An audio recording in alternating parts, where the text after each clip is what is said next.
నమస్కారం ఎంఆర్ భాషా గారు. నమస్తే సార్. ఏమండి బాగున్నారా? బాగానే ఉన్నానండి. ఇంకా బీపీ షుగర్ ఏం రాలేదు. జగన్మోహన్ రెడ్డి గారు ప్రెస్ మీట్ పెడితే అసలు ట్రోలర్స్కి ఒక పండగలాగా ఇంకా అది రెడీ గాయ్స్. ఎప్పుడు ఆయన మార్చుకోరా అండి? అవును, నీ అంతే. మనసు మార్చుకోరా? పట్టుదలొస్తే డ్రైరే మార్చుకోను. ఏదో మనసంతా. నేను ఒకటి వినిపిస్తానండి. వినిపించండి. వినిపిస్తాను. ఆగలేకపోతున్నాను సార్. ఆశతో ఆతృతగా ఉంది. అప్పటి డిఎస్సి పరీక్షకు అంటే మా హయాంలో జరిగిన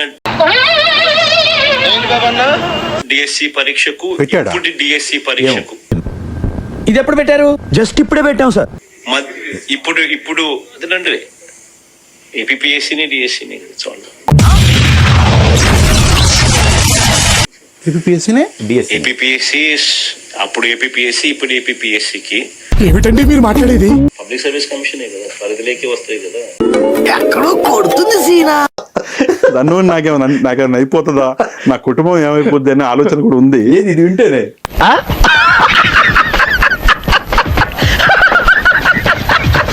అట్లా అంటే అంత అన్యాయంగా మరి ఎదురుగా ఉన్న పరిస్థితి వాళ్ళ పరిస్థితి. వాళ్ళు పడిపోయి ఉంటారు.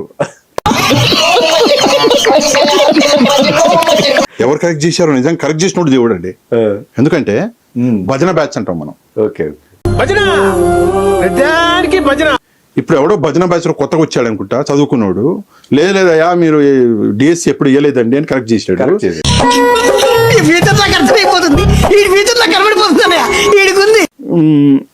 నారా లోకేష్ గారితో జగన్మోహన్ రెడ్డి గారిని పోలుస్తుంటారు. ఎక్కడికైనా సరే ధైర్యంగా ఫుల్లాగా వెళ్తాం, ఫుల్లాగా వచ్చేస్తాం. పులే సమవుజ్జి అని పేరు నాని గారు లాంటి మాట్లాడుతుంటారు. పేరు నాని గారు అంటారు కదా, నేను కావాలని మాట్లాడు, నా తలరాత ఈ మాట మాట్లాడాలి, జనంతో ఇలా దెంగులు తినాలని రాసి ఉంటేనే తింటాను. ఇప్పుడు లాస్ట్ లో కరెక్ట్ చేసుకున్నాడా లేదా? వాళ్ళు కరెక్ట్ చేయించారు.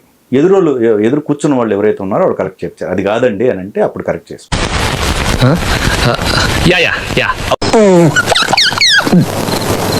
అంటే ఆంధ్రప్రదేశ్ పబ్లిక్ సర్వీస్ కమిషను మరియు డిస్ట్రిక్ట్ సెలక్షన్ కమిటీ రెండు ఒకటే అంటాడు. చేసిన డిఎస్సికి అనగానే ఆయన ఇప్పుడు చేశాడనిపించింది నాకు. దాని తర్వాత ఏపీఎస్సి డిఎస్సి ఒకటే అన్నాడు. మళ్ళీ దాని తర్వాత కాదు అని తెలుసుకుని అవునా అన్నాడు.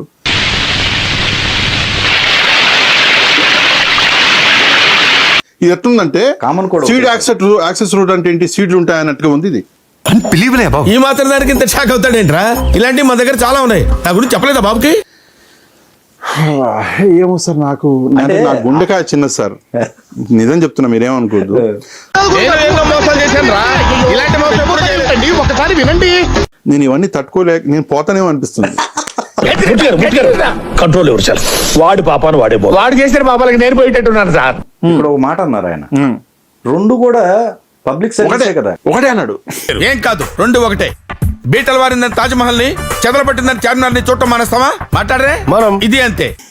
ఏదైతే పబ్లిక్ సర్వీసే అది కోడ్ చేసింది అది దేవుడా.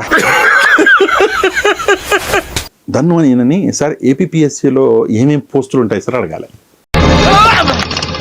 ఊహిస్తేనే భయంకరంగా ఉంది. దన్ను అని అడగాలి. ఓకే. గ్రూప్ 1 లో మీరు ఇచ్చిన గ్రూప్ 1 లో ఏమేమి పోస్టులు ఉంటాయో అడగాలి. నా మీద ఇలాంటి స్కీములు పెట్టకండి రా. అసలే సుఖ సంసారం లేనోడిని సుఖంగా బతకనివ్వండి రా. పోల్చే అవకాశం లేదు.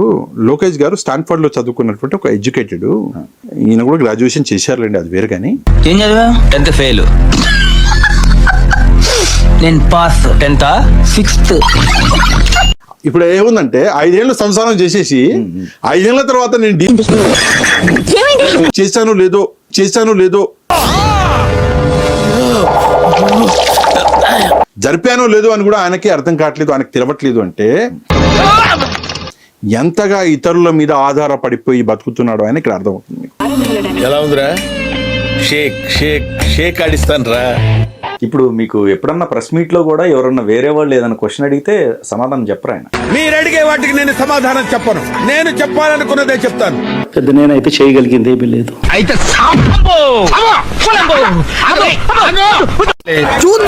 చూడటం కాదండి, మీరు చెయ్యాలంతే. మీరు ట్రై చేస్తారన్నారంటే అది ఓకే అయిపోయినట్టే.